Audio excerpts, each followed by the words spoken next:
Today I'm going to give you the information on when and why to cheat, damage control, and how to get back into ketosis as quickly as possible.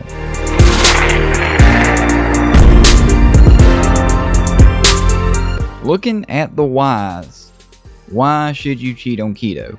There's not really a good reason to do this because it's not going to help your weight loss. If anything, it's going to set you back, and it can take up to 72 hours to get back into ketosis, and this is going to be determined by certain factors like how long have you been doing keto? So how well are you adapted to it? How hard did you cheat when you cheated? And then how long did you cheat? Did you just do a meal, a day, multiple days? You could also look at cheating as a good wake-up call to how you feel when you're doing keto, because when you cheat, I promise you, you're not going to feel very good afterwards. You will definitely realize how good keto has made you feel. So when should you cheat? That's really a personal preference. Obviously, you don't want to do it a lot, but typically people are going to cheat on holidays like July 4th, Thanksgiving, Christmas, New Year's. But sometimes some people like to take their entire weekends and turn them into a carb and alcohol induced frenzy. Don't do that. That's going to cause a lot of damage and cause you to be kicked out of ketosis for a long period of time, up to 72 hours. Now, when you do decide to cheat and you've picked a day, or you know about the time frame that you're going to be doing it, try to keep it limited to a cheat meal and not a cheat day.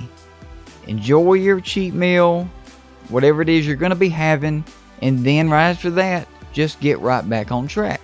Here's how I like to weigh it out. You've got 30 to 45 minutes worth of pleasure from eating your cheat meal, and then afterwards you've got somewhere from 24 up to 72 hours worth of problems and pain that you're probably going to be dealing with. It's simply not worth it in my personal opinion. It doesn't beat feeling great all day, every day. When you cheat, you're going to deal with things like hunger, anxiety, weakness, mental and brain fog, and cravings. And mainly because of the hunger and the cravings that you'll be experiencing when you cheat, it could cause you to go off of keto and spread out that cheat into a cheat day or even a lot longer, which is going to end up putting you right back where you started. Now I'm going to tell you about damage control when you're cheating. You want to try to opt for more nutrient-dense stuff when you're cheating. And I know what you're thinking. Well, hey, when I'm cheating, I want to have cookies and pizza and beer and all this other stuff. I understand that, but just bear with me. What we're looking at is, for example, opting for sweet potatoes over regular potatoes because they have more vitamins and minerals.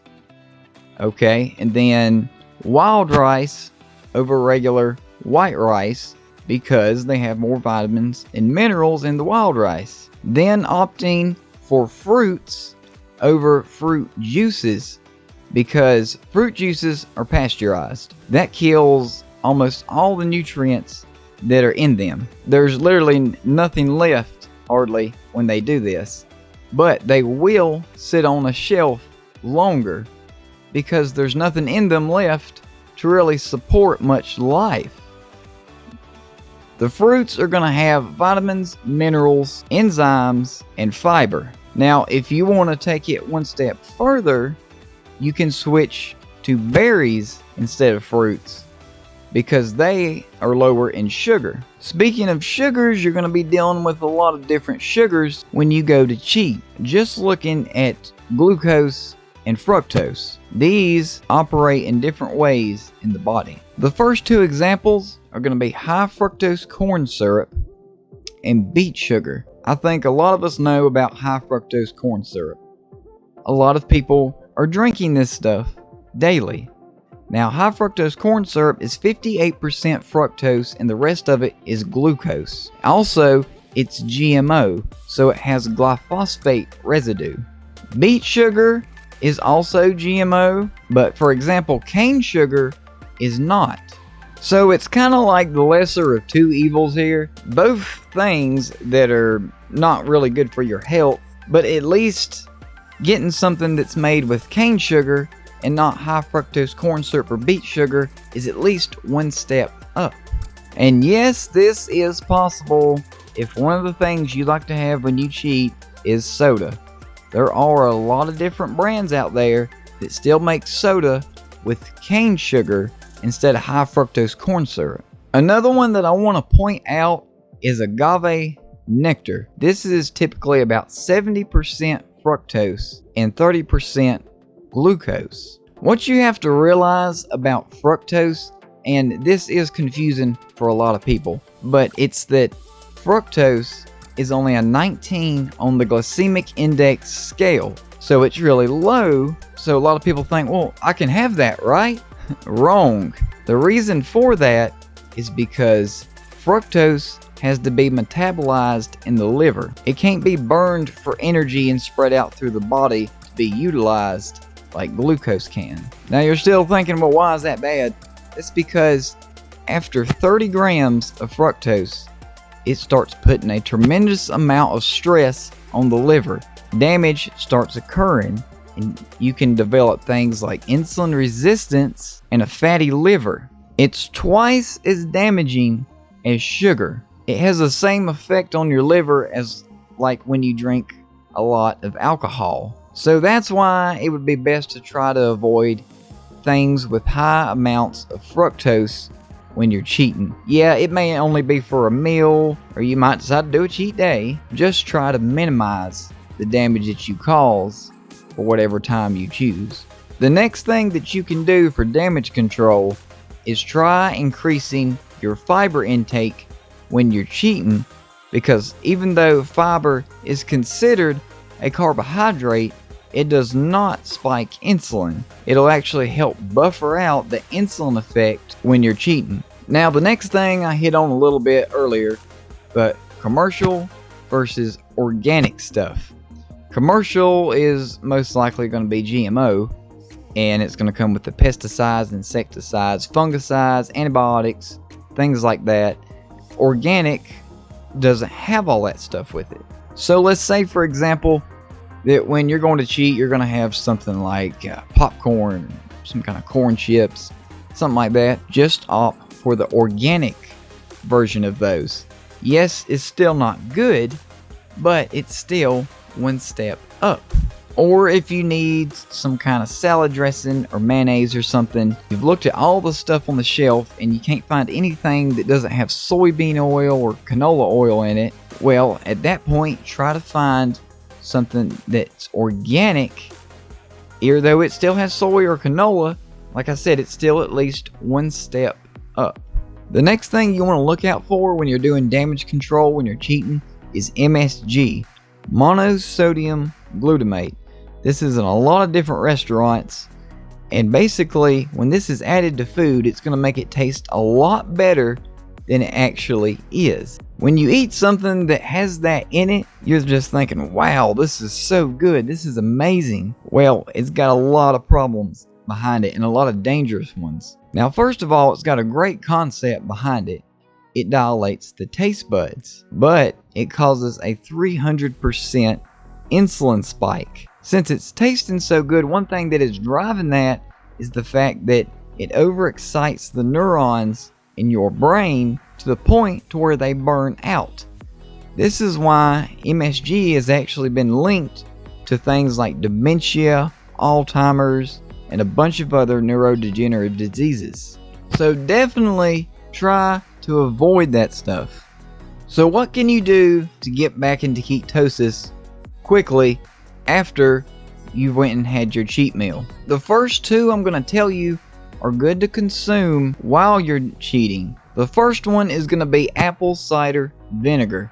Now you can take 1 to 2 tablespoons and mix it in some water and consume it that way, or you can do it as a shot if you can manage that, or you can get the pill version. This is going to help stabilize your blood sugars and lessen the impact that the carbs and sugar are going to have on you. That's going to help you get back into ketosis quicker once the cheat is done and over with. The next thing is taking a potassium, magnesium, B complex, and a vitamin D supplement, and the vitamin D preferably with K2. The reason for this is carbs and sugar deplete all of these nutrients. So that's why it's going to be a good idea to be intaking these not only during the cheat but afterwards to keep them elevated in your body, because being deficient in these things can make it harder to get back into ketosis. I'll have a link in the description to all these I just mentioned if you would like to check them out. The next thing that's going to help you get back into ketosis quickly is doing exercise. Now this is probably an obvious one, because going and exercising is going to help you burn up all that glucose that you've stored in your liver from doing the cheat. Once you get all that sugar dumped out of the liver and burnt up, you'll be able to get back into fat burning a lot easier. You're also going to want to try and do a 24-hour fast after you cheat, because this is going to help get your blood sugar and insulin levels back down low so that you can get back into fat burning quicker. Now, if you can't handle a 24-hour fast, just fast as long as you can stand. Obviously, don't make yourself absolutely miserable. If you can't take the hunger no more, go ahead and eat. Just try to fast as long as you can. Now, like I said at the beginning of this video, don't spread it out. Don't do that, because you're looking at one cheat meal can turn into 2 if you let it, and then into 3, and then into a few days, and before you know it, you're right back where you started before you start doing keto. Just keep it to 1 meal, enjoy yourself, and then get right back on track. If you enjoyed and got some good information out of this video, please remember to destroy that like button, and if you haven't already, hit the subscribe button and the little bell icon so that you don't miss any new content that I put out. Keep it keto, keep it healthy. I'll catch you guys in the next video.